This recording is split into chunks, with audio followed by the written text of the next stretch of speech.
Fizika milliy sertifikat savoli. Yaqinda 18-kuni tushgan savol. Demak, chalg'itadigan savol, jism gorizontal sirtda 2 kg masal jism turibdi, tinch turibdi.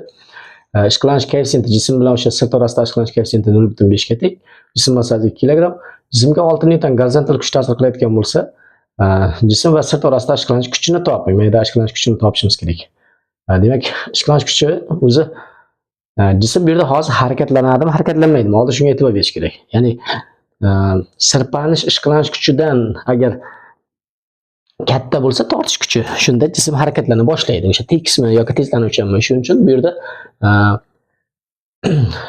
sirpanish ishqalanish kuchini birinchi hisoblab olamiz. Sirpanish ishqalanish kuchining qiymati mu mg. Gorizontal sirtda joylashgan jism uchun. Demak, mu 0.5 m2 j10. Demak, javob xo'p 20 bo'lyapti. 10 newton bo'lyapti. 10 newton bo'lyapti, lekin bu yerda ishqalanish kuchi 10 newton bo'lmaydi, chunki bu qimirlamaydi. 10 newtongacha bu jism qimirlamay tura oladi.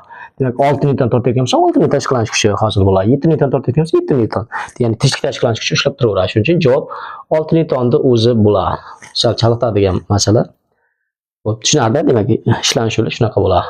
Agar video yoqqan bo'lsa, obuna bo'lib qo'ying. Bundanda qiziqarli va qiyinroq masalalar tushuntirib o'taman. Rahmat.